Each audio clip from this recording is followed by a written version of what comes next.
¿Cómo están, amigos de LP Pasión por el Derecho? Bienvenidos al segundo episodio de su programa, el único programa especializado en criminalística del Perú. Hoy tenemos un tema muy interesante que desarrollar junto a ustedes. Los invitamos a que puedan consignar sus preguntas, inquietudes académicas en la caja de comentarios. Voy a darle lectura a cada una de sus interrogantes. Vamos a hablar de un tema muy interesante, ya lo pueden ustedes ver en la descripción de esta transmisión en tiempo real. Cómo examinar armas de fuego en la escena del crimen. Y para poder darle contenido a este tema académico vinculado a la criminalística, hemos invitado a un experto en balística forense. Se trata del doctor Omar Santome Retes, es perito en balística forense con más de 18 años de experiencia, oficial en retiro de la Policía Nacional del Perú y asesor en tecnología forense de representaciones Robinson 2000. Doctor, bienvenido a la tribuna de entrevistas de Crimiadictos. ¿Cómo está, doctor? ¿Qué tal, Francisco? Gracias por la invitación. Ante todo, recibe el saludo de todos los apasionados peritos en criminalística en sus diferentes áreas, y también el saludo del señor Miguel Ramírez Arroyo, gerente general de representaciones Robinson 2000, una empresa que actualmente es proveedora y líder en el mercado en lo que es la provisión de tecnología forense aplicable a la investigación del delito en la escena del crimen y en este caso de la balística. Doctor, usted tiene más de 18 años de experiencia en balística forense. En la Policía Nacional del Perú, entiendo. Así es, así O es. sea, usted ha visto absolutamente todos los tipos de armas, todos los tipos de municiones que pueden existir. Bueno, tengo que aceptar que como oficial de la Policía Nacional, actualmente me encuentro en situación de retiro, pero durante los 18 años que trabajé en la Dirección de Criminalística de la Policía Nacional, como tú dices, he podido ver de todo, conocer no solamente lo relacionado a hechos delictivos con armas de fuego, explosivos, también en otras áreas, como son la identificación, la investigación de la escena del crimen, la grafotecnia, la fotografía forense, y lo que siempre llama la atención cada vez que me preguntas sobre anécdotas es respecto a lo que es la escena del crimen y el análisis en cadáveres o en personas heridas por proyectil disparado por arma de fuego.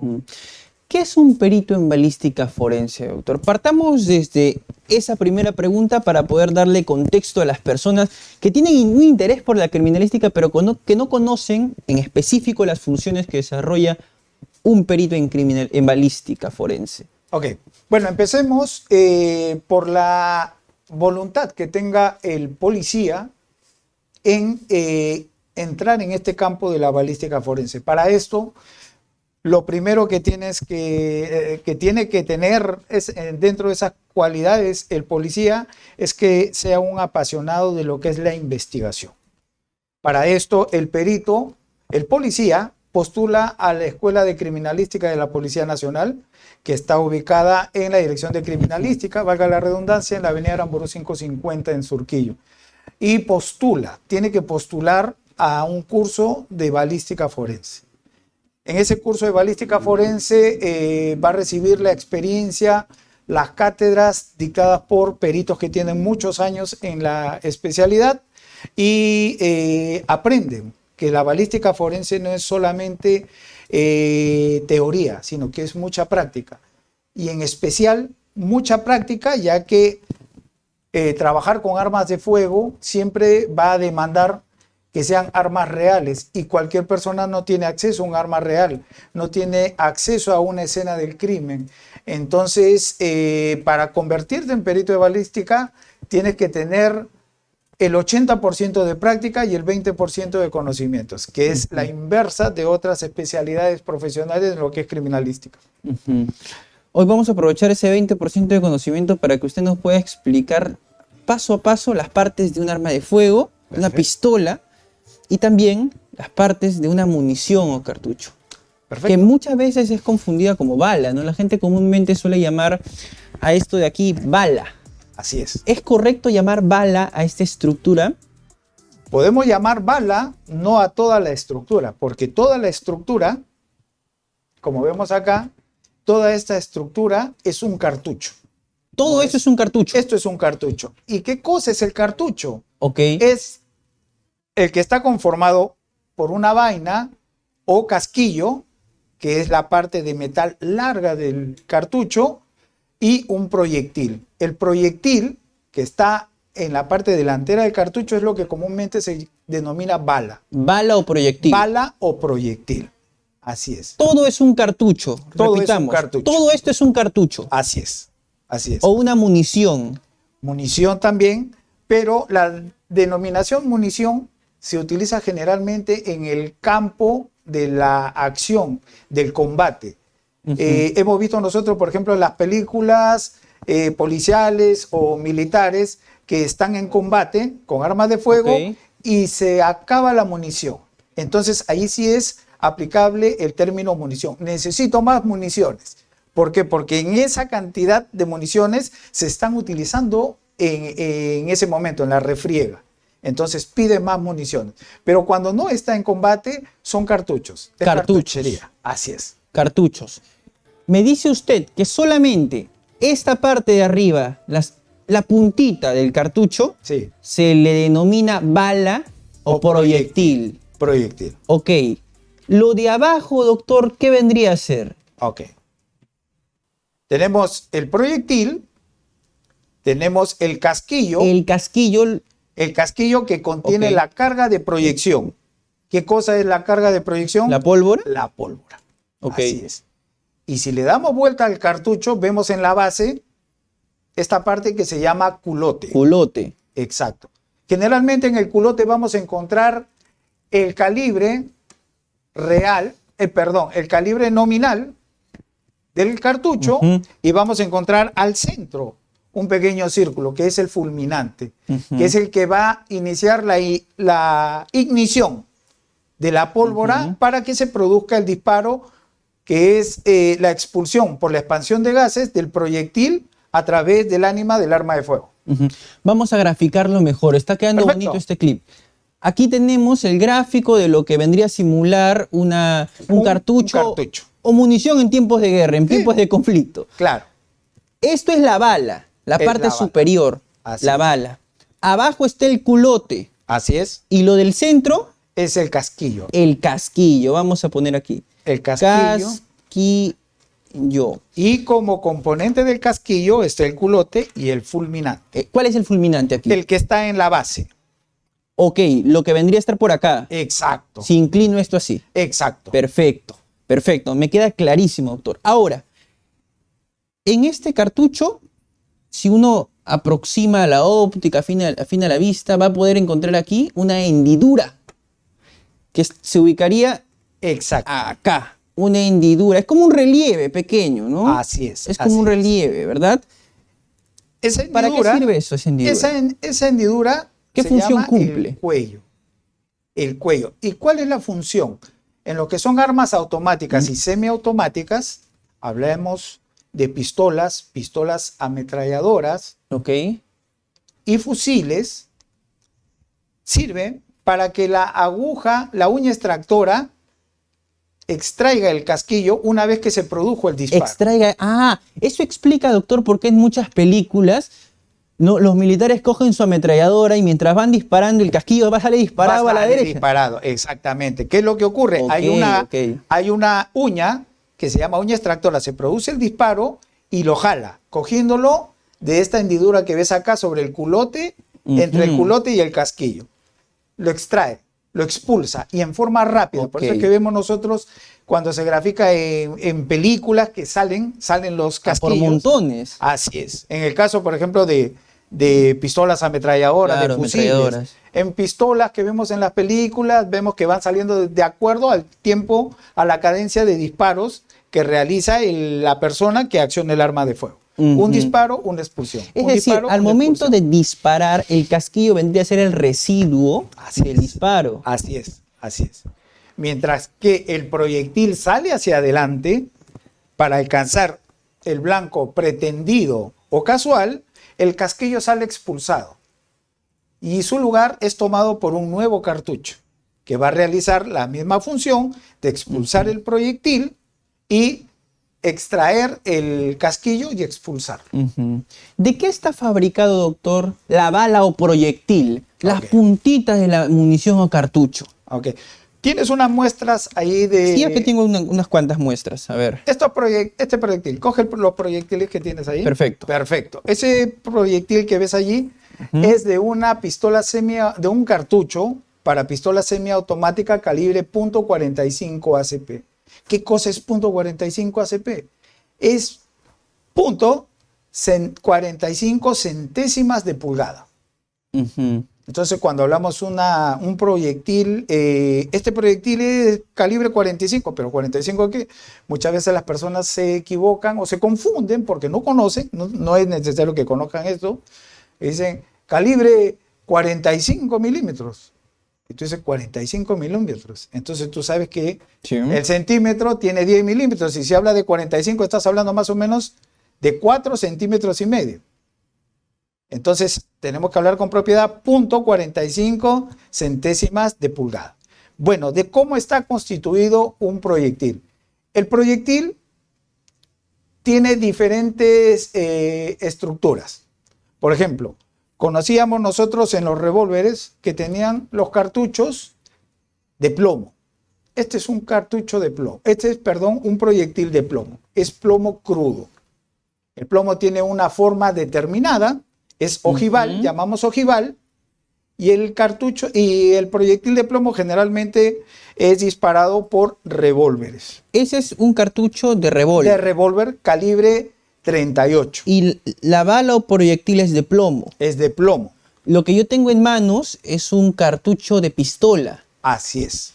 Y por lo que veo, el proyectil o bala, la parte superior, no es de plomo. No. Y te tiene voy- otra forma, de hecho. Exacto. Te voy a explicar. Así como hay proyectiles de plomo, también tenemos proyectiles de plomo, núcleo de plomo, pero tienen un encamisado. Ok. ¿Cuál es el ok. encamisado? Ese blindaje que tiene el plomo para que tenga mayor poder de penetración. Ese blindaje es de latón. Latón. Es latón. Y sabemos el latón es bronce con zinc, Ujú. que lo que hace es cubrir el proyectil de plomo de tal manera que haya mayor poder de penetración. Porque el proyectil de plomo va a salir, va a causar los mismos efectos, pero quizás no penetre tanto, se deforme, porque sabemos que el plomo es un metal maleable, es dúctil, se deforma. Entonces, para evitar que ocurra ese fenómeno, es que algunos proyectiles en cartucho para revólver y para pistolas semiautomáticas y otros fusiles vengan con una cobertura de latón. ¿Y cuál es como vuelvo a repetir? La intención es que tenga mayor poder de penetración, de hacer más daño. Ok, el plomo entonces, una munición o un cartucho de un revólver al contacto con la carne humana lesiona menos que un cartucho de pistola por la estructura del proyectil de la bala, la parte superior. Es algo muy relativo, Si ambos son disparados a 5 metros de distancia. lógicamente. Puede que el proyectil de pistola semiautomática, hablamos de una pistola normal, pistola de puño, el proyectil va a salir con mayor velocidad, va a penetrar, va a ocasionar la herida, quizás no solamente deje una herida, un orificio de entrada, sino también puede perforarlo y tener un orificio de salida. Es más probable con un cartucho de pistola Así es, así es. que con un Dependiendo cartucho de de revólver. plomo desnudo, de plomo Ok. desnudo, claro. Pero también tenemos que ver si el cuerpo que recibe el impacto del proyectil durante su trayectoria no choca con superficies duras. Ejemplo, hueso. Ujú. Si choca en el hueso, puede fragmentarse, puede no salir. Tendría que únicamente impactar sobre la piel, desplazarse por músculo y salir nuevamente por piel. Pero si chocara con un hueso, entonces podría producirse dos efectos. Podría deformarse y no salir, o podría fragmentarse y causar más daño. Ujú. En el caso de un proyectil de plomo, generalmente a esa distancia va a permanecer dentro del cuerpo que lesiona. Pero dependiendo también de la forma que tenga la ojiva, la parte delantera del proyectil, puede fragmentarse y causar más daño que el que pudiera provocar un proyectil encamisado. Por ejemplo, si usted tiene un revólver y yo tengo una pistola, estamos a 5 metros de quien ahora nos está haciendo las cámaras, nos está grabando. Usted dispara su revólver con el proyectil de plomo. Yo disparo mi pistola con este proyectil, que no es de plomo, a una misma distancia. Usted al hombro izquierdo, yo al hombro derecho. Es más probable que el proyectil de plomo de su revólver se quede al interior de ese cuerpo, que mi proyectil de pistola se quede al interior de ese cuerpo. Claro. Y dependiendo de dos factores. Uno es la cantidad de la carga de proyección. ¿Cuál es la carga de proyección? Es la pólvora. La pólvora que se utiliza para fabricar los cartuchos de revólver calibre 38, si nosotros comparamos este cartucho con uno de 9 milímetros, vamos a decir, el cartucho de revólver tiene más pólvora. Sí, pues. Pero la calidad de la pólvora que tiene este cartucho de pistola es diferente, es más potente. Y para que pueda soportar la potencia que va a producirse con la deflagración de la pólvora, es que también los proyectiles vienen encamisados. Van a alcanzar mayor velocidad. Y al alcanzar mayor velocidad, van a causar más daño. Es por eso que los ejércitos del mundo, las fuerzas policiales del mundo, ya no utilizan revólveres, utilizan pistolas. Porque tienen mayor poder de detención, mayor velocidad y mayor penetración. Mire, qué interesante. Hace un momento utilizábamos esta ilustración para poder explicar las partes de un cartucho. Claro. ¿La estructura de un cartucho de revólver tiene estas mismas partes? Son las mismas partes. ¿Tiene esta hendidura también aquí en la parte inferior? No, no tiene la hendidura. ¿Por qué? Porque en el revólver, una vez que se produce el disparo, el casquillo no es expulsado. El casquillo permanece en el tambor del revólver. O sea, en un revólver el casquillo no se desperdicia o no se eyecta del arma de fuego, del revólver. Así es. Permanece en el tambor del revólver porque este gira y presenta el nuevo cartucho para que se produzca la percusión, se produzca el disparo, pero va a permanecer el casquillo. Gira y presenta el siguiente cartucho para el siguiente disparo. Que generalmente digo porque depende del calibre y la capacidad de los tambores, pueden llegar inclusive generalmente en el calibre .38, 357, .45 a 6 cartuchos dentro de capacidad en un tambor. Como también en calibres más pequeños, por ejemplo el 22, el 6, que puede llegar a tener hasta inclusive 12 recámaras para 12 disparos. Mire usted, ¿y esa es la única diferencia entre un cartucho de pistola y un cartucho de revólver? Así es. Además de las que usted ya ha explicado, tal vez la longitud es un poco más grande, entiendo, el cartucho de un revólver. Claro. Es más, te voy a contar que hay personas al margen de la ley que han utilizado cartuchos de pistola para dispararlos con revólveres del calibre 38. Si nosotros comparamos el diámetro de los proyectiles, es el mismo. Punto 38, punto 38 centésimas de pulgada es el equivalente a 9 milímetros.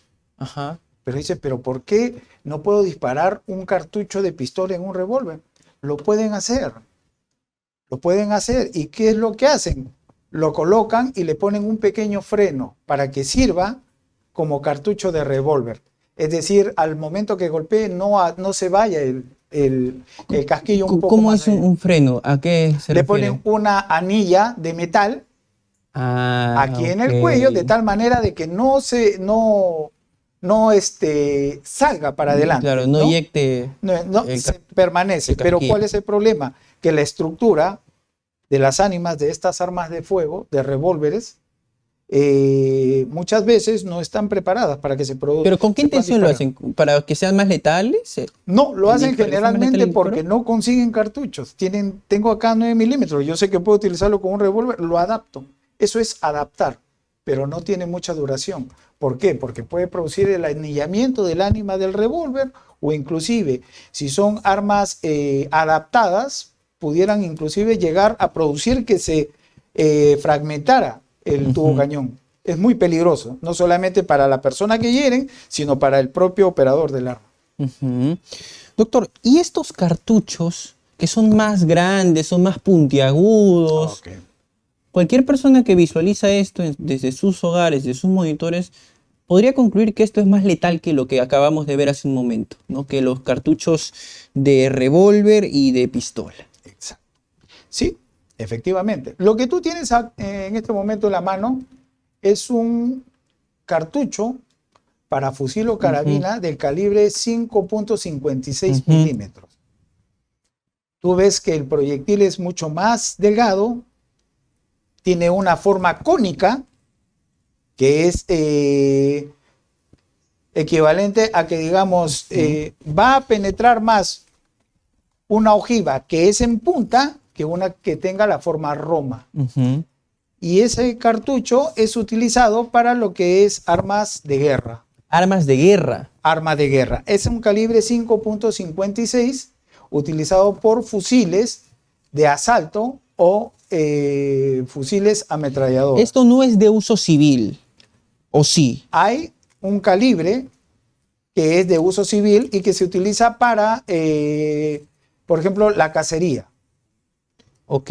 Entonces hay que tener... Pero imagino que esas personas deben estar autorizadas para poder utilizar ese tipo de... Se puede utilizar, de por cartucho. supuesto, por supuesto. Tienen que obtener el permiso correspondiente para, no para el cartucho, sino para el arma de fuego que tienen. Ok. Van a tener una carabina que va a tener ciertos parámetros que observar ciertos parámetros que pone en nuestro país la SUCAME.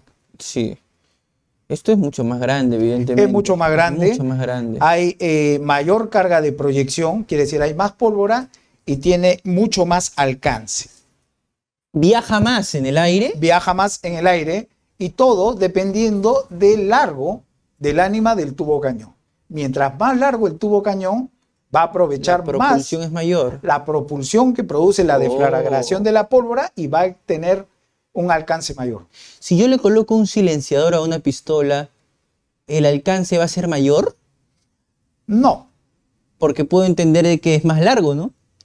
Bueno, allí hay que aclarar que el silenciador no es silenciador, es un supresor de ruido. Ok, así El supresor de ruido lo único que hace es, si nosotros vemos, es un tubo, utilizamos esto como ejemplo, es un tubo que se enrosca a la parte delantera del arma de fuego, en este caso, por ejemplo, esta pistola, que se enrosca y lo vamos a ver así como en las películas. Claro, ¿no? sí. Pero ¿qué es lo que ocurre? Este espacio tiene un tubo interior, en realidad es solamente un espacio y está dividido en secciones. Estas secciones van a recibir la pólvora que se está... ¿Que explota? Exacto, la pólvora que va expulsando el humo y va a atenuar el ruido. Entonces no vamos a dejar de escuchar nosotros un ruido sordo, no tan estruendoso como un disparo normal, pero vamos a sentir un ruido que nos va a llamar la atención, pero no lo vamos a identificar como un disparo. Como un disparo. Claro, eso es, y no va a influir en nada en la distancia que alcanzará ese proyectil disparado por determinada arma de fuego. Qué interesante, doctor. ¿Este es un calibre inferior, lo que tenemos por acá? No, es el mismo calibre, pero hay una diferencia. Si tú puedes ver en el cartucho que tienes al lado derecho, tiene un proyectil de forma cónica, ojiva cónica, que tiene núcleo de acero. Núcleo de acero. ¿El de aquí? No, el de acá. Tiene núcleo de acero y tiene una cobertura igual de latón. Sí. ¿Para qué es el núcleo de acero? Para garantizar una mayor penetración, para que pueda perforar inclusive metales de determinado espesor. Ujú. Esos núcleos de acero son utilizados en armas de uso de guerra, de las fuerzas del orden. Al lado izquierdo tienes un cartucho que es de carabina. Ujú. Pero tú dices, ¿cuál es la diferencia? De carabina, ¿qué tiene que entender la gente cuando escucha hablar de una carabina? Una carabina. Una carabina va a tener quizá el mismo calibre que un fusil. Ujú. Pero esta carabina no tiene la capacidad de disparar en forma automática. Ujú. ¿Y cómo es el disparo automático? ¿Una carabina es una escopeta? No, ¿Qué, es diferente. ¿Qué es una carabina? Para que las personas tengan en Ok, su, la en su- carabina en sus es- cabezas la idea de un arma de fuego que es una carabina. Claro, una carabina es un arma de fuego larga que puede tener las mismas dimensiones que un fusil de guerra. Es relativo dependiendo de la marca, el modelo, pero que se utiliza para uso civil, por ejemplo, la cacería. Pero Ya. con la diferencia de que estas armas no van a tener la calidad de automático. Es decir, no voy a cargar. Ok, usted me comentaba fuera de cámaras que para recargar estas armas tienen que torcerlas, abrir Claro. como jalar como una suerte de palanca. Tienen un cerrojo. Un cerrojo que es bastante Exacto.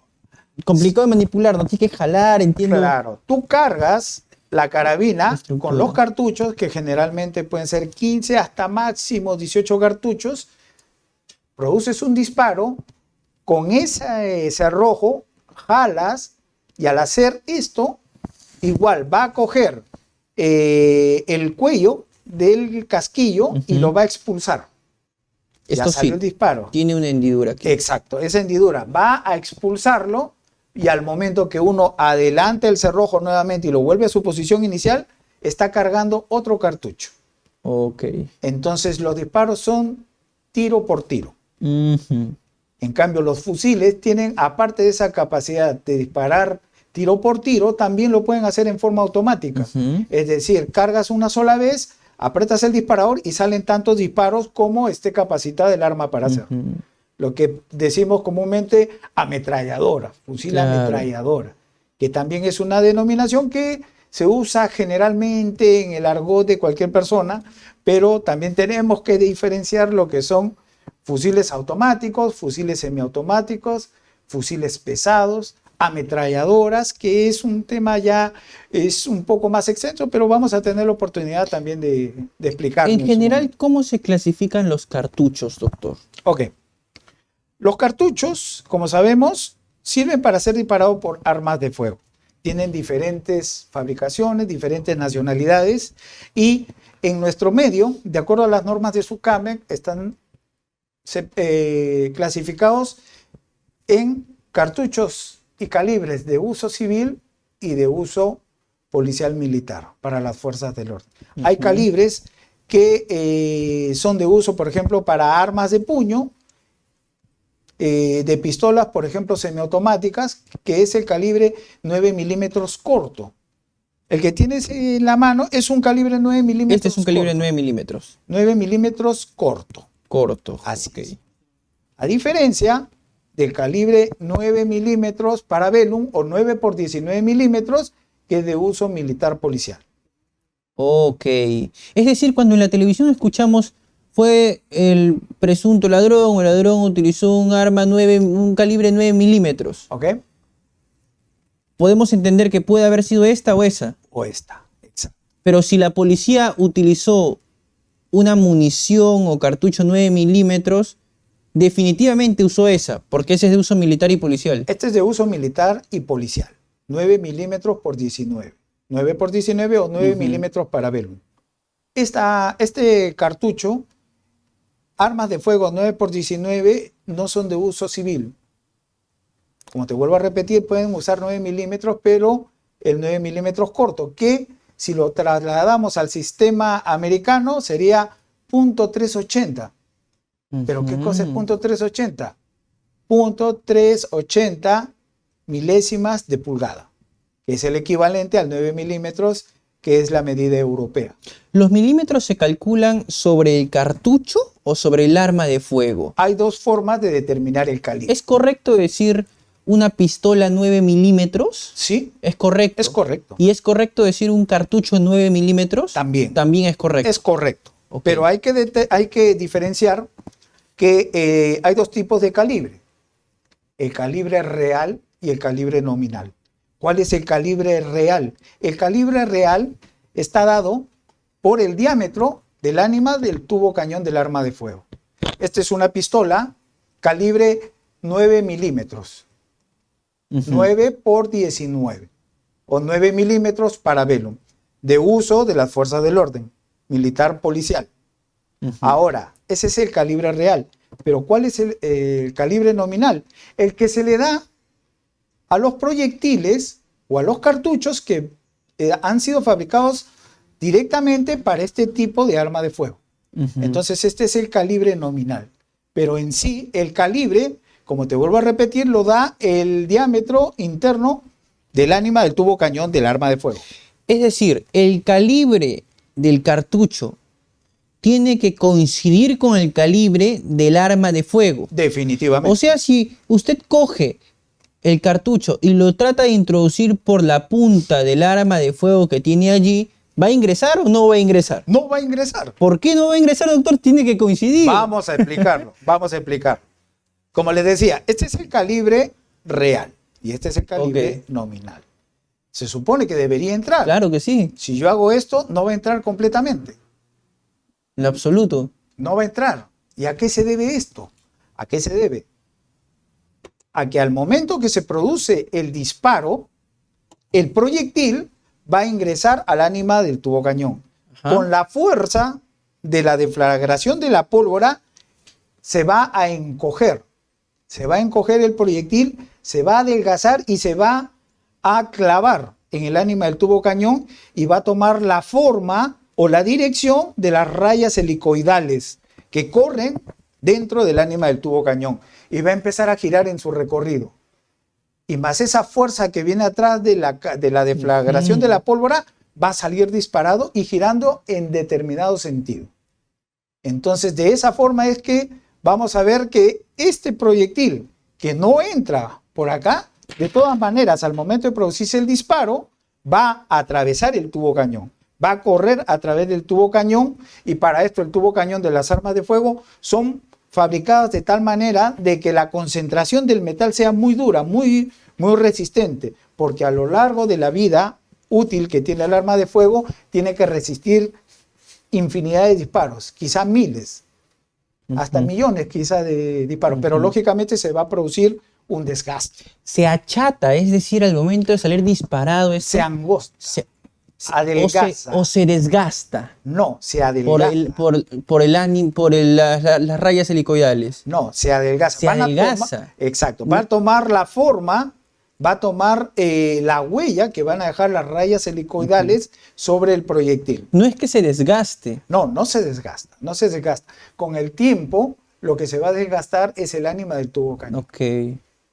El interior del cañón, para ponerlo en términos sumamente sencillos, ¿verdad? Claro, A eso se refiere. El interior del tubo cañón se va a gastar porque siempre va a estar recibiendo, pues expulsando proyectiles en forma constante Así es. y va a producirse un desgaste. Y el proyectil, si llegara a perder en forma microscópica pequeña parte de la cobertura, es tan pequeña que va a salir con el fogonazo y con el humo, ¿no? Va a salir expulsado. ¿Cuáles son las partes de una pistola, doctor?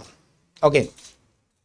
Vamos a hablar de lo que comúnmente conocemos como pistola. Esa es una Pietro Beretta, es una pistola italiana. Así es. Esta es una pistola Pietro Beretta calibre 9 milímetros Parabellum de uso oficial de la Policía Nacional del Perú y las Fuerzas Armadas. Hay que hacer la salvedad que usted es un oficial en retiro de la Policía Nacional del Perú y que estamos teniendo todas las medidas de seguridad. Está desabastecida el arma de fuego. Definitivamente. Para poder hacer uso de un arma de fuego siempre, como ya lo habíamos hecho antes, siempre hay que extraer la caserina, en este caso la pistola, verificar que el tubo cañón esté vacío, que la recámara esté vacía, para que no se vaya a producir ningún incidente de tiempo.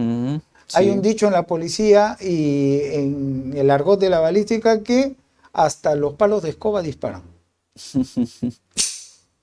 Entonces ya sabemos que el arma está vacía. Estamos utilizando esa arma de fuego real, no es una réplica, solamente con fines académicos. Exacto. Ahora sí, doctor, ¿cuáles son las partes de una pistola, una Pietro Beretta italiana? Perfecto. Esta pistola, primeramente tenemos que ver cuál es la diferencia entre pistola y revólver. Mucho hablamos de, hubo un asalto y tenía un arma de fuego, tenía una pistola, pero era un revólver. Entonces, vamos a lo principal. La diferencia entre una pistola de puño y un revólver es que la pistola se va a abastecer por intermedio a través de una caserina. La caserina que se introduce por la empuñadura, por debajo de la empuñadura. Y entonces, una vez de que se ha introducido esto, se arma y empieza el disparo. Cada vez que una persona, que el operador accione el gatillo, el disparador, se va a producir un disparo.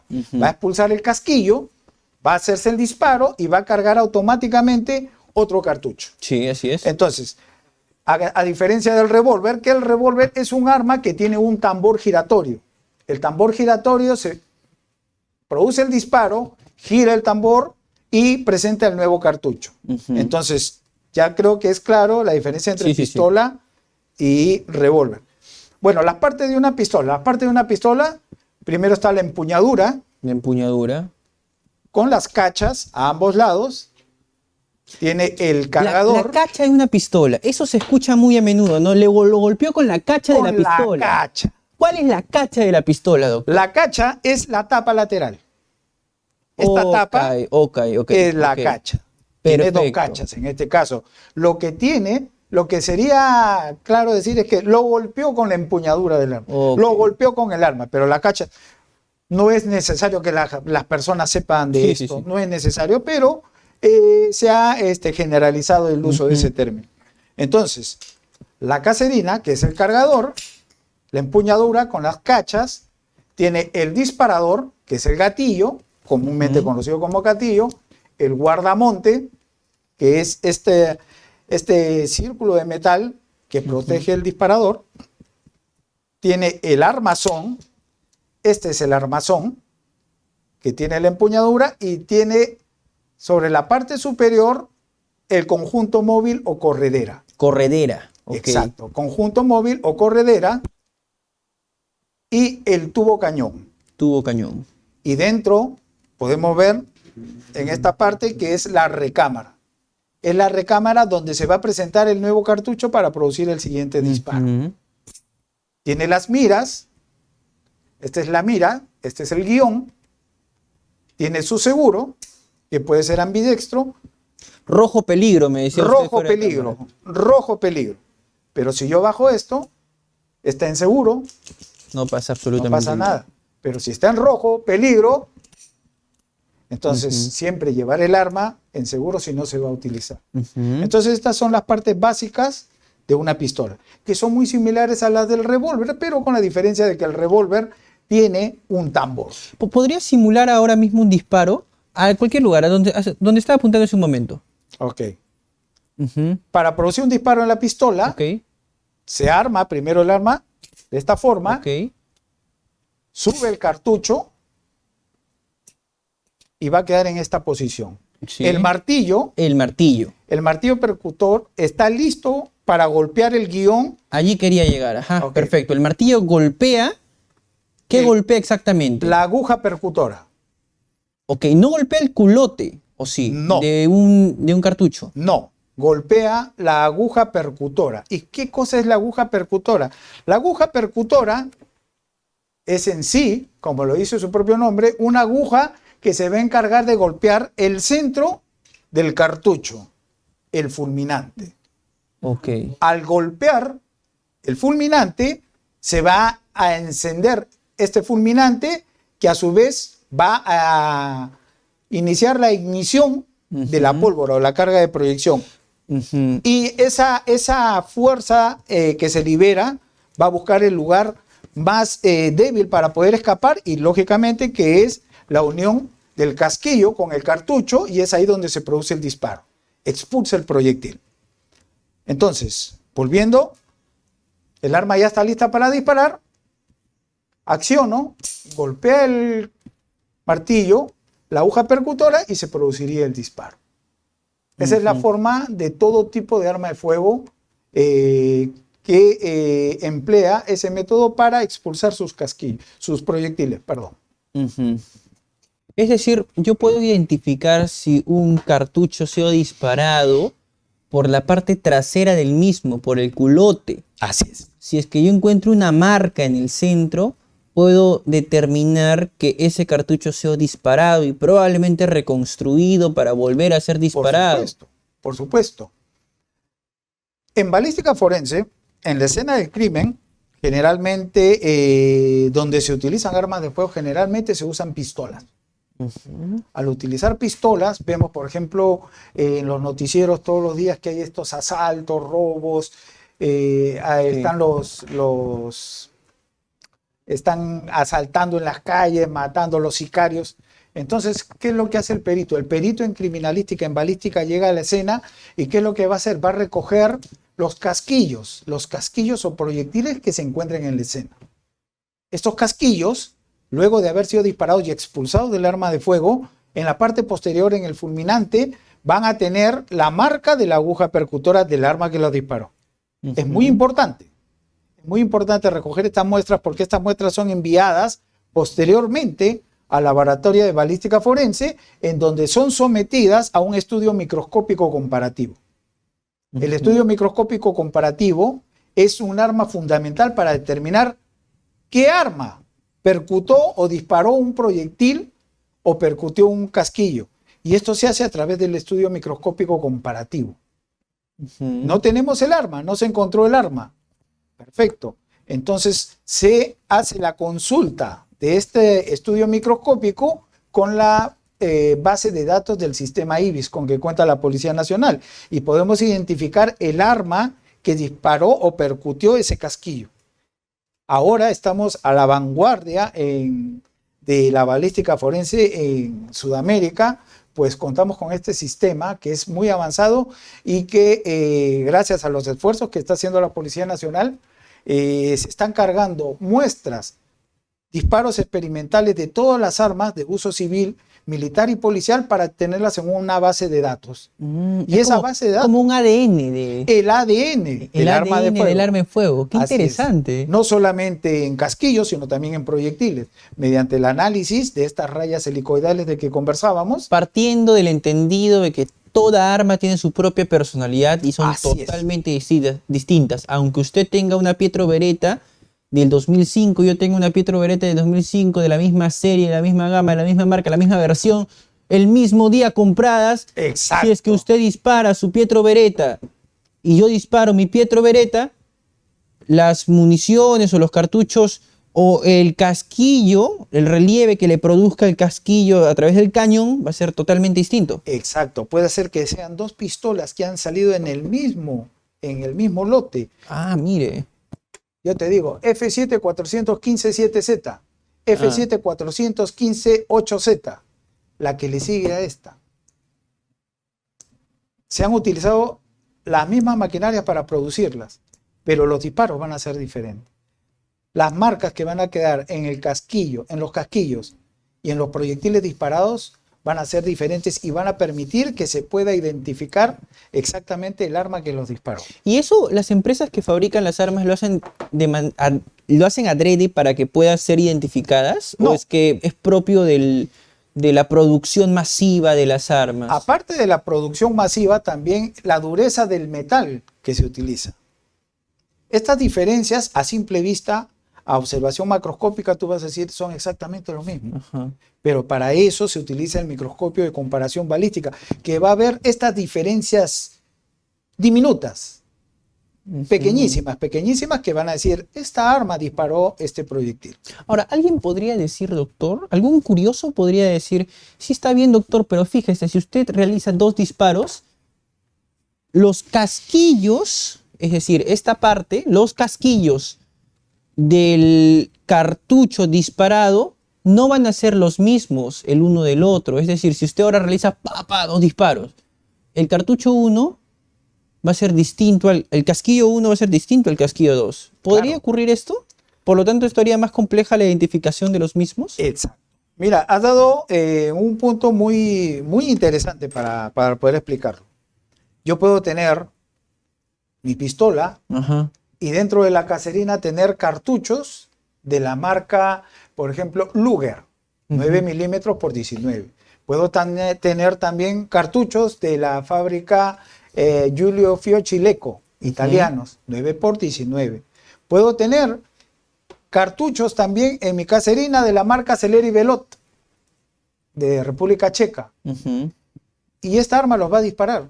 Ya. Y la constitución, al tratarse de diferentes fábricas, va a ser diferente.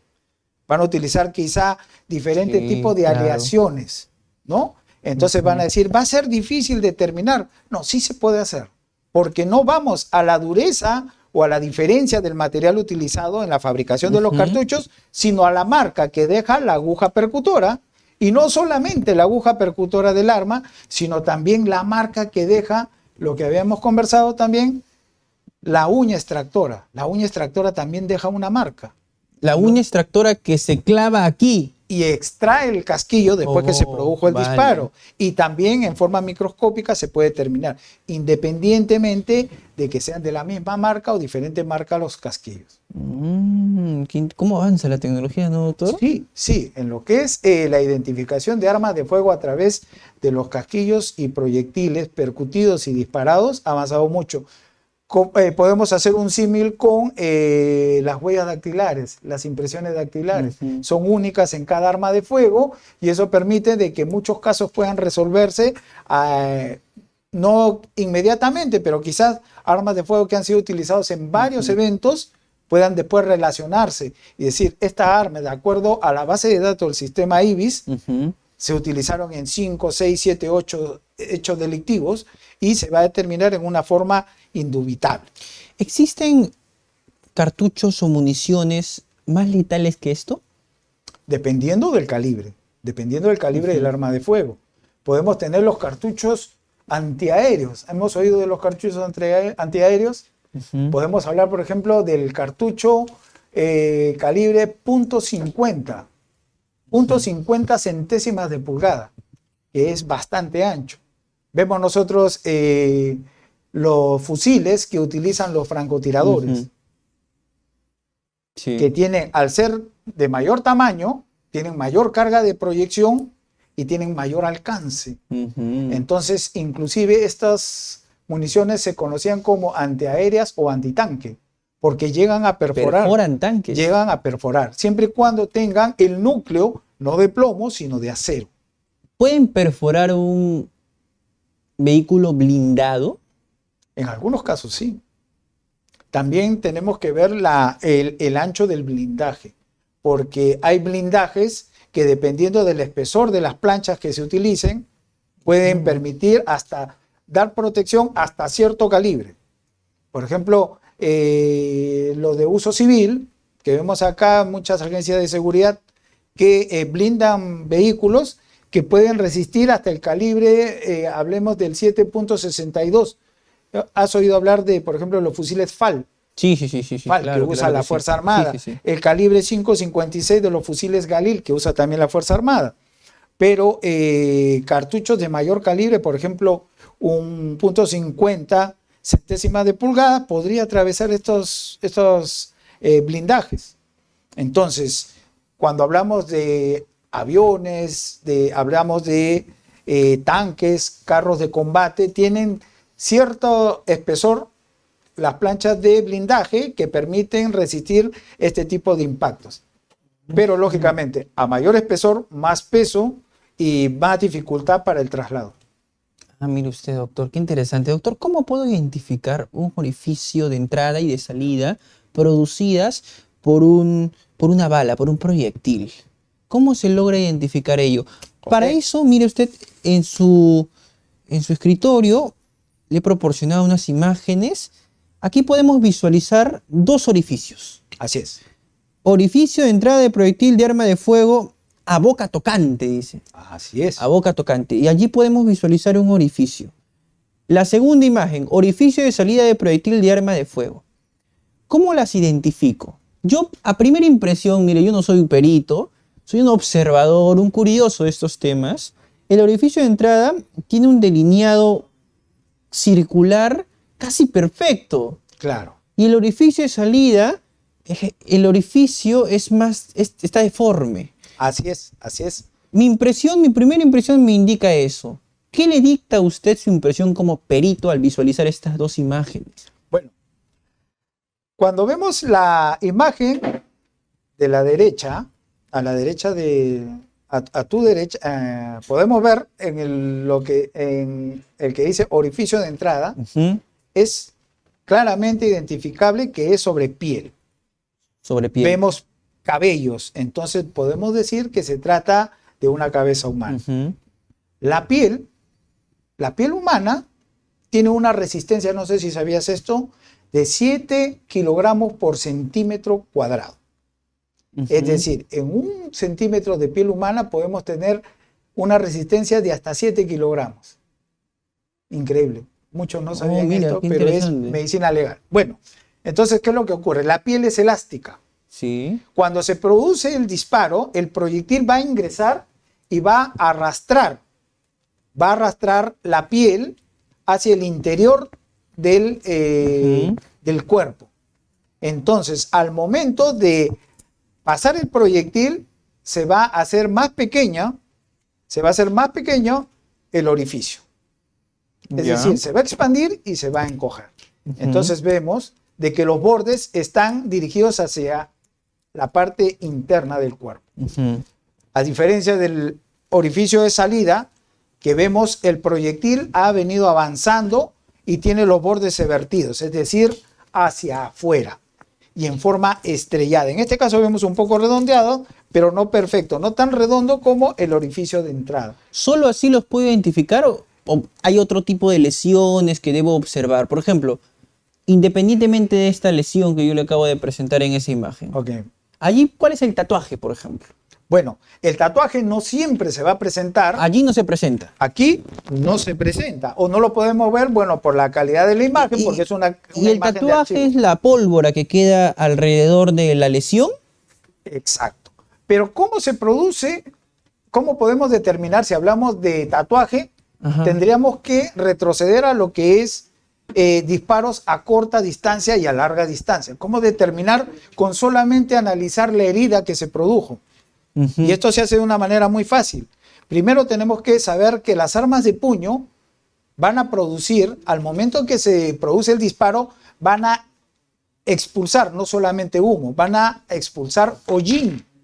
Hollín, lo que es el humito ese negro que sale de la combustión de la pólvora, y va a salir también pequeños fragmentos de metal, porque la pólvora en sí son metales.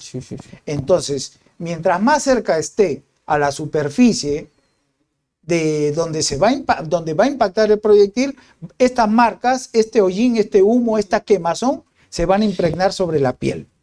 Para ilustrarlo, si una persona se dispara en la cabeza, la boca del cañón en la sien, voy a encontrar un tatuaje. Así es, así es. Ok, perfecto. ¿Cómo se va a producir el tatuaje? Si utilizó un arma de fuego de puño, entonces toda esa pólvora, todo ese fogonazo, esa quemadura, todo ese humo que sale, va a quedar impregnado y va a producir una marca que se conoce comúnmente como tatuaje.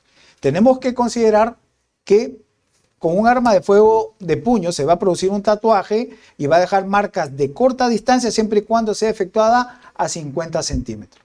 Si alguien me va a decir, por ejemplo, esta persona se ha suicidado y le pusieron el arma en la mano, pero yo no encuentro características, entonces yo no puedo decir que se trata de un suicidio.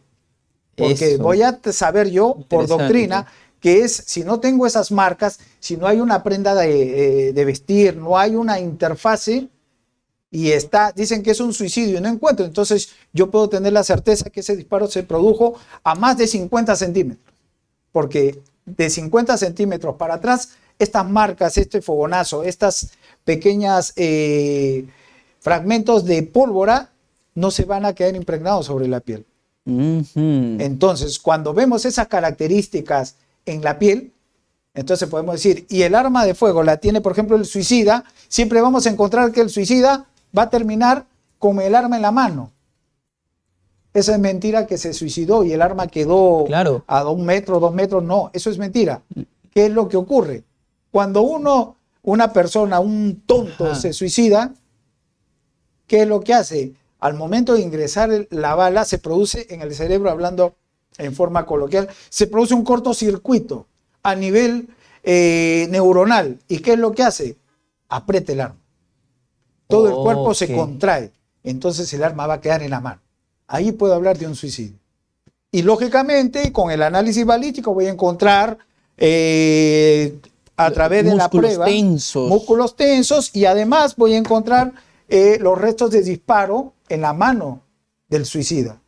Vamos a encontrar también cationes metálicos que nos van a través del método de absorción atómica, determinar si efectivamente esa persona se suicidó. Encuentro todas las características y puedo decir si efectivamente se trata de un suicidio o de un suicidio que puede ser simulado también. Le planteo el siguiente caso. Se encuentra usted un cadáver con un revólver en manos y sobre el suelo un cartucho o munición de revólver. Su primera impresión como perito. ¿Se entiende que dentro del tambor se queda el casquillo del revólver, Por supuesto. del cartucho de revólver, de la munición de revólver? Claro. Pero usted encuentra el tambor vacío y el cartucho íntegro en el suelo, a un costado. ¿Puede que allí se haya simulado un suicidio? A primera vista, por supuesto, pero uno no debe, cuando llega a la escena, no debe adelantar opinión. ¿Qué es lo que hace el perito? El perito llega a la escena y lo primero que tiene que hacer es perennizar la escena que encuentra. ¿Y cuál es la mejor forma de hacerlo? A través de fotografía o de captura de imágenes, a través de videos también. ¿De qué otra forma, doctor, se puede identificar, colegir o suponer que esta persona, a primera impresión, no se ha suicidado, sino es que la has matado? Bueno, el arma... Además de lo que ya me acaba de explicar, que está sumamente Lógicamente, interesante. vemos el arma en la mano, pero que se ve, es evidente que no la tiene apretando con fuerza, no la tiene empuñando con fuerza. Pues tendría que ver también si presenta la herida. Por ejemplo, hablemos de generalmente los suicidios, o los suicidas se disparan en la sien, se disparan en la base del cráneo, ¿no? Que son las formas más comunes de hacerlo, o inclusive por la boca. Por la boca, sí. Entonces, si no presenta en lo que es el cráneo, en la cabeza, estas características, o no hay heridas producidas por arma de fuego, entonces yo puedo en un primer momento tener la duda de que se trate. Pero como te digo, no se puede adelantar opinión hasta que no haces un análisis, una investigación de todo lo que encuentras en la escena del crimen. Tú, en ese primer caso, cualquier persona que no conozca sobre el tema podría decir, es un suicidio, pero no, quizás no sea un suicidio. Quizás haya sido un suicidio simulado. O también cuando se encuentran heridas en lugares que son antianatómicos. ¿Como cuáles, por ejemplo? Por ejemplo, que encuentres un suicida que se ha hecho un disparo en este lado, en el flanco derecho o en el flanco izquierdo. O tú también determinas, pero si la persona era diestra, ¿por qué tiene el arma en la mano izquierda? ¿No? O por qué tiene el arma en la mano derecha, empuñando la mano derecha, y tiene el orificio de entrada por la parte occipital. Occipital izquierda o occipital derecha. El suicida siempre va a buscar la forma más cómoda, entre comillas, para poder lograr su objetivo, que es quitarse la vida. Entonces, eso nos hace dudar. Pero como te digo, nunca adelantar opinión, y hay que hacer todo el estudio de todas las evidencias que encuentras en la escena del crimen. Doctor, yo he oído que si disparo directamente al hemisferio derecho, la parte izquierda de mi cuerpo se inhabilita, vamos a plantearlo en esos términos. Y si disparo el hemisferio izquierdo, la parte derecha se inhabilita. ¿Esto es correcto? Mira, generalmente, y todos tenemos por cultura general, sabemos que el hemisferio derecho del cerebro comanda el lado izquierdo del cuerpo y viceversa. Entonces, nosotros no podemos determinar eso. ¿Por qué? Porque si la persona muere, el suicida, en este caso, lo encontramos ya en la escena, entonces no vamos a poder determinar cuál es la situación o la condición neurológica del cuerpo. Eso lo determina el médico legista. Y no podría irme yo más allá, porque me dirían zapatero a tus zapatos. Sí. El doctor Pacheco de la Cruz podría emitir una opinión Por supuesto, el el doctor Pacheco conoce de esto, de lesionología, y sería la persona más idónea para absolver ese tipo de preguntas. Recapitulemos, doctor. ¿Cómo identificar un orificio de salida y entrada? Tengo que observar si es que hay tatuaje de pólvora alrededor. Para determinar corta o larga distancia. Corta o larga distancia. Así es. Ok.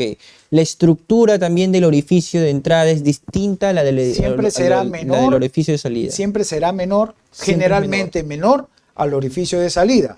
Pero debemos de hacer una salvedad. El diámetro es menor generalmente. Generalmente, pero se puede producir también una confusión. Si se produce un disparo a boca tocante sobre superficie de piel y debajo tiene un plano óseo. Si lo hacemos de esta forma, al momento que... A boca tocante es cuando tienes el cañón aquí. Exacto. Se produce el disparo, pero recordemos que entre la piel y el cráneo hay un espacio. Sí. Ese espacio, al momento de recibir la pólvora que sale, el fogonazo, entonces se va a inflar como un globo entre el hueso, entre la tabla ósea y la piel. Se va a formar un espacio y ese espacio puede estallar por la presión y puede producir que el orificio de entrada, en este caso la herida de entrada, se estrelle y nos puede llevar a confusión. ¿Pero qué?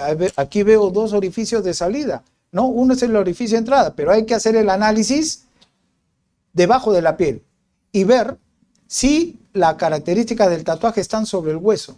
Y esa sería la explicación. Porque a veces los orificios de entrada pueden tener la misma morfología que un orificio de salida. Y eso se produce a boca tocante porque se produce este tipo de bolsa y produce esta característica que es el anillo de Fish, que es el quemado del hueso. Y eso es lo que nos puede ayudar a determinar si efectivamente este es un disparo, esta es una herida de entrada. ¿Cómo identificar, por ejemplo, un orificio de reingreso? De reingreso. Por ejemplo, me entra un proyectil por aquí, sale y vuelve a ingresar. Así es, así es. Tendría 1, 2, 3 orificios. Y si salen por acá, 4. ¿Cómo hago eso, doctor? Exacto. Bueno, tú vas a ver, por ejemplo, para que pueda producir esa lesión de reingreso, generalmente el proyectil debe en su trayectoria solamente tocar piel y músculo. Se produce la herida con estas características, mucho menor que el orificio de salida, va a atravesar, por ejemplo, en este caso el brazo, ha puesto el ejemplo, claro. Va a producir un orificio de salida, una herida de salida que va a ser estrellada, pero va a encontrar nuevamente piel. Y va a ingresar y va a tener las mismas características que la primera herida de entrada, u orificio de entrada. Va a seguir el recorrido, si sigue encontrando piel, y va a salir, entonces va a producir la misma característica. Pero acá hay algo que hay que tomar en cuenta. Por ejemplo, si es a corta distancia, encontraremos tatuajes en esta piel. Hasta 50 centímetros podemos encontrar, pero el proyectil en su trayectoria, como continuidad de su trayectoria, va a ir limpiándose. Va a salir, se va a limpiar con la misma piel, con el mismo músculo, y va a entrar nuevamente a la piel, pero ya no va a tener esas características de disparo a corta distancia. Pero va a tener, no va a tener el tatuaje, no va a tener el ahumamiento, pero va a tener la misma morfología que el orificio de entrada, el primer orificio de entrada. Y ahora, si dentro del cuerpo encuentra una superficie dura, puede ser hueso, entonces puede ocurrir dos cosas. O se detiene, o se deforma y toma otra dirección. Y puede ocasionar otros daños. Por ejemplo, tú podrías entrar, ves acá el orificio de entrada, el orificio de salida, este se llamaría orificio o herida de reingreso, de reingreso, y tú supones que como continuidad debería seguir esta dirección. Sí. Pero quizás ves que sale por acá, por delante o por atrás. Entonces ahí dices, pero ¿cómo ha podido ser? No puede ser que la bala haya dado vuelta a la esquina. No, ha chocado contra un hueso, contra una superficie dura y se ha desviado. O permanece dentro del cuerpo. Ok, hablando puntualmente sobre esos rebotes, ¿cómo identifica un orificio producido por un proyectil que rebotó sobre la vereda o que sobre alguna superficie? Es decir, disparo, Perdida. las balas perdidas, ¿no? Disparo contra cualquier superficie, una vereda, ¿no? Y al rebote le ingresa a usted. ¿Cómo identifico que ese orificio se ha producido por el rebote de un proyectil sobre el cemento, sobre la vereda? Ok. El proyectil va a disparar. Si no encuentra ningún tipo de obstáculo, acuérdate que habíamos hablado sobre los blancos. El casual es, por ejemplo, ese rebote, esa vereda donde se desvía. O el pretendido, que es el que sale el proyectil directamente, llega al objetivo y causa la lesión. En este caso, sale el proyectil, choca contra la vereda, sigue con toda la fuerza del disparo, no ha perdido mucha fuerza. Poca fuerza. Disminuye Poca fuerza. y continúa su trayectoria. Ok. Pero ¿qué ocurre? Al chocar contra esta superficie dura que lo hace cambiar de dirección, se puede deformar. Sí. Se deforma. Es más, ya no va girando. Puede ir en forma dispersa, Ajá. ¿no? Pero con la suficiente fuerza para producir una lesión. Ingresa al cuerpo y tú vas a ver, sí, efectivamente, puedes identificarlo. Va a ser mucho menor, puede ser estrellado, inclusive puede tener una forma diferente, pero es pequeña. ¿Por qué? Porque va de afuera hacia adentro. Es decir, los bordes de la piel, como habíamos conversado, van hacia adentro. Ingresan acompañando el proyectil y retornan. Entonces van a tener la forma de una herida, puede ser irregular, pero vas a ver que es menor, es pequeña. Es pequeña y no tiene características de un orificio de salida. Puede que no sea redonda, puede que sea alargada. Puede ser de que la herida haya entrado en una forma diagonal y crea diferentes formas. Por ejemplo, puedes ver una herida de entrada que sea alargada. Entonces tú dices, ¿pero cómo entró acá? Sí, efectivamente, el proyectil ha ido corriendo y ha ido raspando piel hasta que rompe la resistencia de esos 7 kilogramos por centímetro que habíamos dicho e ingresa. Entonces es diferente, pero sí se puede hacer con la experiencia, puedes determinar tú si se trata de un orificio de reingreso. Qué interesante, doctor. ¿Qué es un disparo a quemarropa? Quemarropa. Generalmente escuchamos el quemarropa. ¿Qué cosa es el quemarropa? Este término se utiliza para hablar sobre el disparo que se realiza a muy corta distancia y que va a producir, como dice el mismo nombre, va a quemar con el fogonazo la ropa o la superficie. En este caso nosotros hablamos de quemarropa, o se dice en el argot de la prensa quemarropa, cuando el disparo es hecho a muy corta distancia, no a boca tocante. No es, eso le iba a preguntar, no es un disparo a boca tocante. No. El disparo a boca tocante es cuando tengo el cañón sobre la piel. Una ejecución. Ok. Un suicidio. Así, tal cual o por acá, ¿no? Pero tengo el cañón sobre la piel. Sobre la piel. Eso es a boca tocante. A boca tocante. A quemarropa no es así. No, no es así. Es a una distancia muy corta, muy cercana. Lo que hacen ahora los delincuentes que vemos, los raqueteros, que se acercan a la persona y basta con que estén a 10 centímetros, 15 centímetros y efectúan el disparo para asegurar que producen la lesión o matan a la persona. Eso podríamos decir que es a quemarropa. Pero no es un término técnico. No, definitivamente no. Ok, es un término coloquial. Nosotros le diríamos corta distancia. A corta distancia. Así es. Y si hablamos de pistola, como habíamos conversado, sería hasta 50 centímetros. Dentro de ese rango de 50 centímetros es lo que nosotros llamamos corta distancia, pero en el argot, como te digo, de la prensa o de las personas que no conocen el tema, hablan del quemarropa, que no es a boca tocante.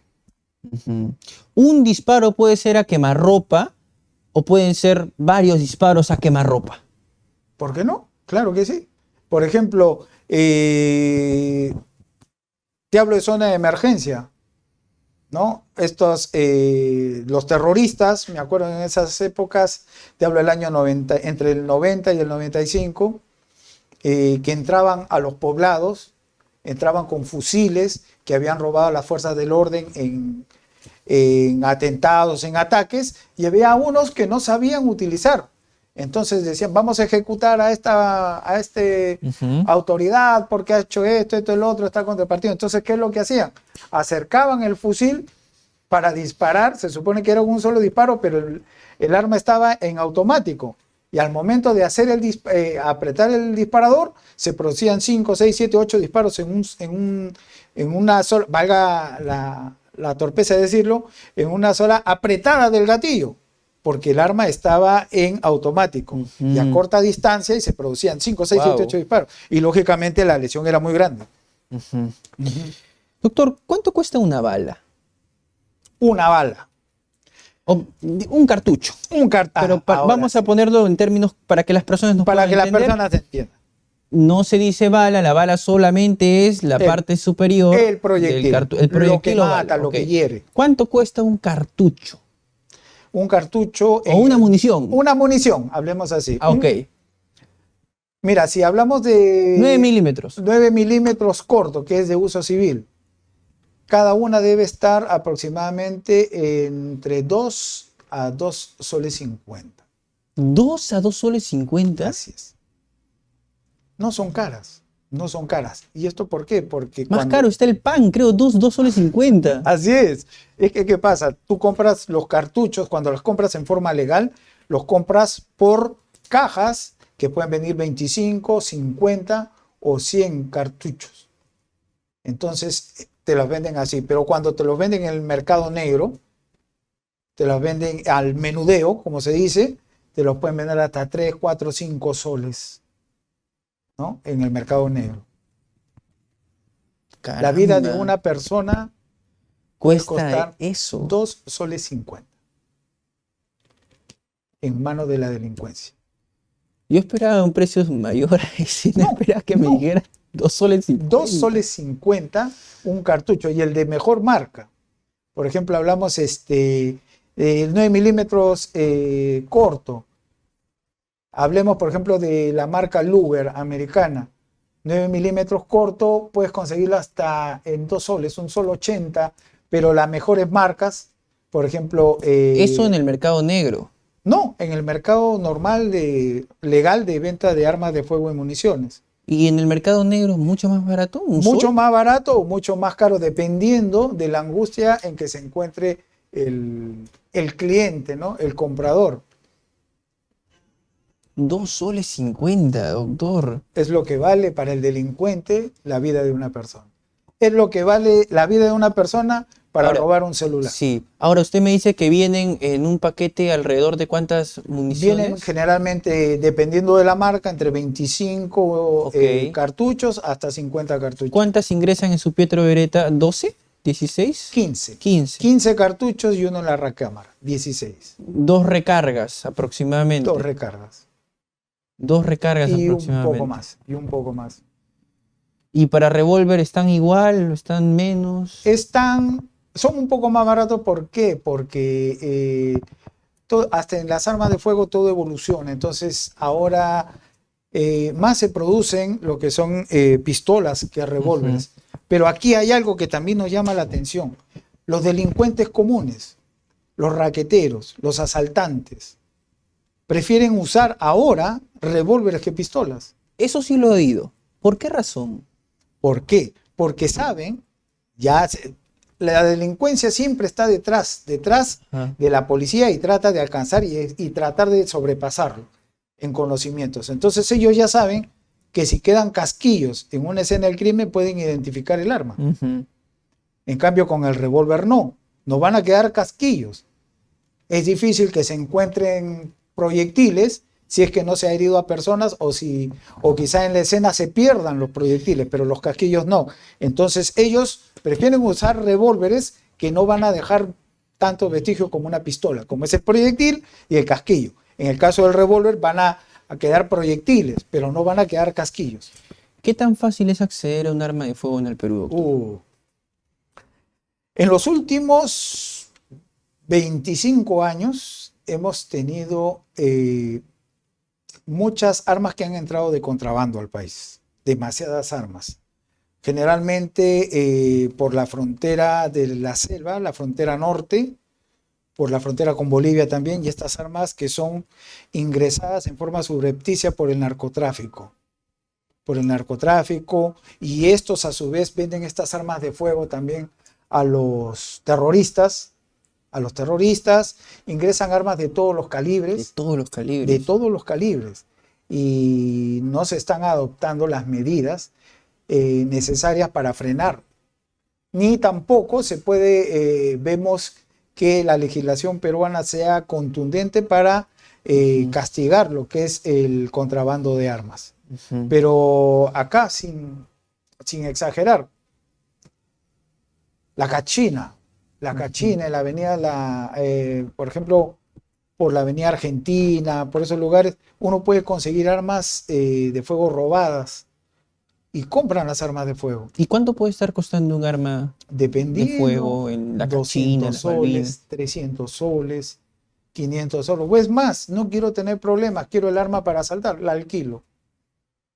Y si caigo, y para que no identifiquen el arma, ¿qué hago? Me alquilo, me compro un arma que tenga erradicado el número de serie, para que no se le pueda identificar, si es que cae en manos de las autoridades. Entonces, es alarmante la cantidad de armas de fuego que hay actualmente en las calles. En cualquier momento podemos cruzarnos con un delincuente que por robarnos el celular nos saque un arma de fuego. Es muy preocupante esta realidad. Me quedo sorprendido. Sí, me ha contado sobre terrible. el precio de las municiones, de los cartuchos. Así es. Hay un tipo de munición que explota al momento de ingresar al cuerpo. Yo he visto esas municiones en las películas, ¿no? Ingresa la munición y explota al interior del cuerpo. Claro. ¿Conoce usted ese tipo de munición cartucho? Esos cartuchos son cartuchos con proyectiles que tienen ojivas expansivas.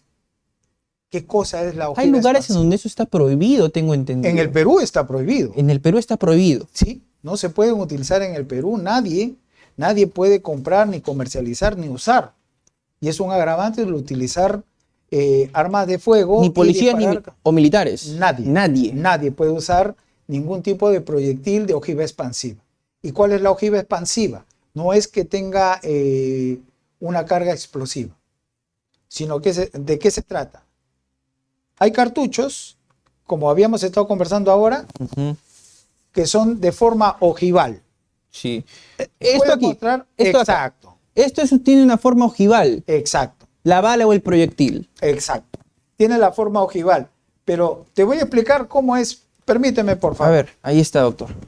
Usted mismo es. Ok. Te voy a explicar. Este proyectil es de forma ojival. Pero ¿qué es lo que ocurre? Las de punta expansiva o las de ojiva expansiva tienen esta forma. Wow. Tienen esta forma. Tienen un agujero en el centro. Y puede ser que si la vemos de lado, vamos a ver que tienen esta forma. Tienen unas rayitas. Y vamos a encontrar, y vamos a ver acá al centro que hay un agujero. ¿Esto qué va a producir? Cuando el proyectil sale del ánima, del cañón del arma de fuego, va a ir girando. Al momento de penetrar el cuerpo, ¿qué es lo que va a hacer? Se va a abrir estos bordes. Se van a abrir estos bordes y dentro, en este agujero que vemos en el interior de la ojiva, se comprime el aire a la velocidad que va. Impacta en el cuerpo, como vemos acá, impacta y rompe la ojiva. Eso me puede quitar un brazo. Sí, te podría fácilmente ocasionar una lesión muy grave, pero lo peor es que cuando entra al cuerpo y se abre el proyectil, se fragmenta y causa mucho daño. Mucho daño. En vez de encontrar tú un solo proyectil, si no hay orificio de salida, vas a encontrar varios fragmentos de proyectil. Y estos fragmentos pueden herirte, pueden afectar órganos internos y causar mucho más daño. ¿Ha examinado usted ese tipo de muchos, de municiones muchos, en el Perú. muchos en el Perú, que ingresan en forma ilegal y se venden en el mercado negro.